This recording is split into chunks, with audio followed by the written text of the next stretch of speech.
السلام علیکم دوستوں، کیسے ہیں آپ لوگ؟ امید ہے آپ سب اچھے رہے ہوں، خوش رہے ہوں۔ تو دوستوں، یہ کلاس 10th کی بک ہے، بہار بورڈ بک دیکھ سکتے ہیں آپ۔ بک کا نام درخشاں ہے، حصہ 2، درجہ 10، درجہ مطلب کلاس، ٹھیک ہے۔ تو اس سے پہلے کے سبھی چیپٹرز ہم نے آلریڈی بتائے ہوئے ہیں، سمجھائے ہوئے ہیں، ٹھیک ہے۔ تو یہ جو چیپٹر ہے یہ ہے سر سید احمد خان، ٹھیک۔ تو اس پہ ڈسکس کریں گے اور دیکھیں گے اس میں کیا ہے۔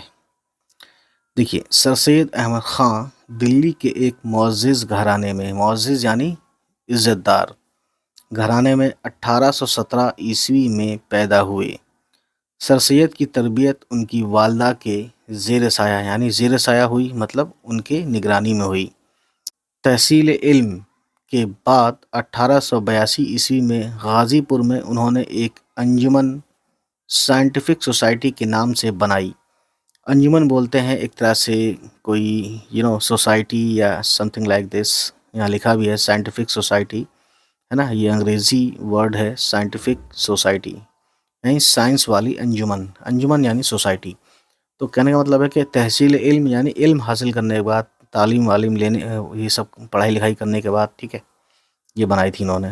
کہاں پہ؟ غازی پور میں۔ کیا نام تھا سوسائٹی کا؟ یہ انجمن کا سائنٹیفک سوسائٹی۔ کب؟ 1862 عیسوی میں، ٹھیک۔ 1869، 68 کے بعد 69 آتا ہے، اس کے بعد 70 آتا ہے، یعنی ایک کم 70۔ 1869 عیسوی میں سر سید انگلستان گئے۔ انگلستان آج بھی یا اس زمانے میں بھی، ہے نا، برٹین یعنی انگلینڈ کو کہتے تھے، ٹھیک ہے۔ واپس آ کر انہوں نے تہذیب الاخلاق نام سے ایک رسالہ جاری کیا جس میں سماجی، ٹھیک ہے، رسالہ یعنی میگزین، سماجی، تہذیبی اور ادبی مضامین شائع ہوتے تھے۔ شائع ہوتے تھے یعنی اس پہ چھپتے تھے، اس میں آتے تھے چھپ چھپ کے، ٹھیک ہے۔ کس ٹاپک سے؟ یعنی سوشل لائف سے، سوشل سے آتا تھا۔ تہذیبی یعنی سویلائزیشن یا جو بھی اس وقت تہذیب تھا، یا ادبی یعنی لٹریچر وغیرہ سے بھی، ٹھیک ہے۔ مضامین یعنی ٹاپکس، یہ سب ٹاپکس شائع ہوتے تھے، چھپتے تھے۔ سر سید احمد خان نے علی گڑھ میں ایک اسکول کھولا جو 78 عیسوی میں محمڈن اینگلو اورینٹل کالج بنا۔ یعنی جب انہوں نے اسکول کھولا تو وہ بعد میں کیا بنا؟ 1878 عیسوی میں بتاتے ہیں محمڈن اینگلو اورینٹل کالج بنا، اور پھر علی گڑھ مسلم یونیورسٹی کی شکل میں ابھر کر سامنے آیا۔ تو علی گڑھ مسلم یونیورسٹی کب بنائی ہے؟ 1920 میں، جب انگریز تھے، ٹھیک ہے۔ 1878 عیسوی میں سر سید احمد خان کو سر کا خطاب ملا، یعنی ان کو سر کہا جانے لگا۔ کب سے؟ 1878 عیسوی کے بعد سے، ٹھیک ہے، یا تب سے، ہے نا، جو ان کے نام کا ایک حصہ بن گیا۔ تو جب بھی ہم سید احمد خان کا ذکر کرتے ہیں تو سر ضرور لگاتے ہیں، اسی لیے سر سید احمد خان پورا نام یہ ہو گیا ان کا تب سے، ہے نا۔ سر سید احمد خان کی تصانیف بولتے ہیں جو انہوں نے لکھا، ہے نا، میں آثار السنادید اور اسباب بغاوت ہند، ٹھیک ہے، یہ انہوں نے لکھی تھیں بکس، خاص طور پر اہمیت رکھتی ہیں، یعنی ان کی کافی امپورٹنس ہے، ٹھیک ہے۔ تو جب بھی اگر نام آئے کہیں جنرل نالج یا کوئی ایسی جگہ انڈو اسلامک وغیرہ کی جنرل نالج میں، تو یہ نام آئے آثار السنادید کس نے لکھی، تو ظاہر ہے سر سید احمد خان نے لکھی، اور اسباب بغاوت ہند کس نے لکھی، تو وہ بھی سر سید احمد خان نے ہی لکھی تھی، ٹھیک ہے۔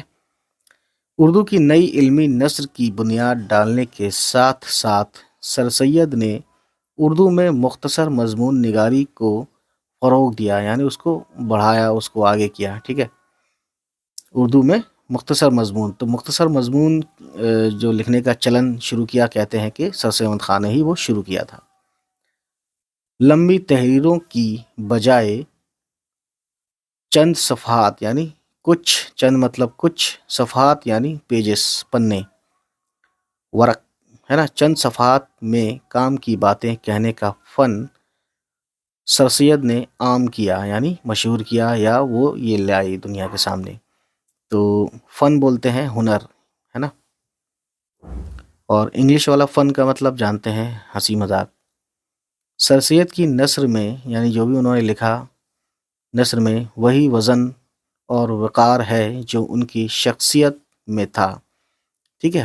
کہنے کا مطلب جیسے جیسے ان کا قد تھا، جیسے ان کی بات چیت تھی سماج میں، ویسے ان کی لکھاوٹ میں بھی تھا، یعنی بھاری بھرکم معاملہ تھا لکھاوٹ میں بھی، یعنی اچھا لکھتے تھے، اچھی بات لکھتے تھے، ٹھیک ہے۔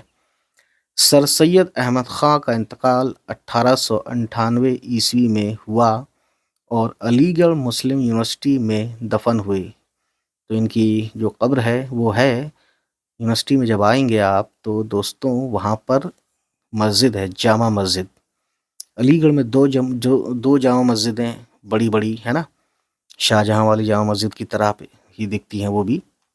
تو ایک علی گڑھ مسلم یونیورسٹی میں ہے جہاں پہ ان کی قبر ہے، اور ایک جامع مسجد جو شاہجہاں کے زمانے سے بنی تھی وہ اپر فورٹ یعنی اوپر کوٹ میں ہے، ٹھیک ہے۔ خیر، تو دوستوں یہ تھی کہانی۔ اب ان کا جو لکھا ہوا ہے ہم نیکسٹ ٹائم لائیں گے، ٹھیک ہے نا۔ یہ لکھا ہے ریا، تو یہ سب باتیں ہوں گی اس پہ کیا ہے ان کے کہنے کا مطلب اور کیا انہوں نے بتانا چاہا ہے۔ تو آج کی کہانی اتنی ہی۔ تو اس بک سے اگر آپ کو کچھ اور بھی پڑھنا ہے، اس سے پہلے ہم نے جو یہ بتا چکے ہیں آلریڈی، ہے نا، یہ سب، ٹھیک ہے نا، تو اس کی پلے لسٹ سے جا کے آپ پورا پڑھ سکتے ہیں، سمجھ سکتے ہیں۔ تو چلیے پھر ملتے ہیں، خدا حافظ۔ امید ہے گائس یہ ویڈیو آپ کو پسند آئی ہو، اور اگر پسند آئی تو پلیز ہمارے چینل کو سبسکرائب کیجیے گا اور ان سبھی تک پہنچائیے ہماری ویڈیوز کو جن کے بارے میں آپ کو لگتا ہے کہ ان کو یہ ویڈیوز دیکھنی چاہیے۔